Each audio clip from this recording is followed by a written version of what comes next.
ಈಗ ನೀವು ನೋಡ್ತಾ ಇರೋದು 1.5 litre tilting vet grinder Vijayalakshmi brand. Smart finger 1.25 litre mini vet grinder. ಈಗ ಇದರಲ್ಲಿ ದೋಸೆ ಹಿಟ್ಟು, ಇಡ್ಲಿ ಹಿಟ್ಟು, ಚಪಾತಿ ಹಿಟ್ಟು ಕಲ್ಸಿದ್ರೆ ಎಲ್ಲಾನು ನಾವು ಮಾಡಕ್ಕಾಗತ್ತೆ.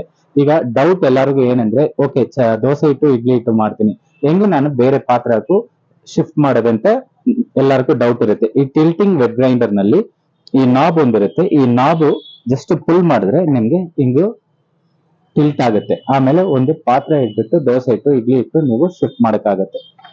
ಈಗ smart finger mini vet grinder ನಲ್ಲಿ ಇಲ್ಲಿ ಒಂದು ನಾಬ್ ಒಂದು ಕೊಟ್ಟಿದ್ದಾರೆ. ಈ ನಾಬ್ ನೀವು ಓಪನ್ ಮಾಡಿದ್ರೆ ಆಟೋಮೆಟಿಕ್ಲಿ ನಿಮ್ಗೆ ಒಂದು ಪಾತ್ರೆ ಇಟ್ಬಿಟ್ರೆ ನಿಮ್ಗೆ ದೋಸೆ ಹಿಟ್ಟು, ಇಡ್ಲಿ ಹಿಟ್ಟು ಇದರಲ್ಲಿ ಬಂದ್ಬಿಡುತ್ತೆ, ರೊಟೇಷನ್ ನಲ್ಲಿ ಬಂದ್ಬಿಡುತ್ತೆ. ಇದೇ ಡಿಫ್ರೆನ್ಸ್ ಸ್ಮಾರ್ಟ್ ಫಿಂಗರ್ಗೂ ವಿಜಯಲಕ್ಷ್ಮಿಗೂ. ಯಾವ್ದು ಪ್ರಾಡಕ್ಟ್ ನಿಮ್ಗೆ ಇಷ್ಟ ಆಗಿದ್ರು ನಮ್ಗೆ ಕಾಲ್ ಮಾಡಿ ಮೆಸೇಜ್ ಮಾಡಿ. Thanks for watching our video.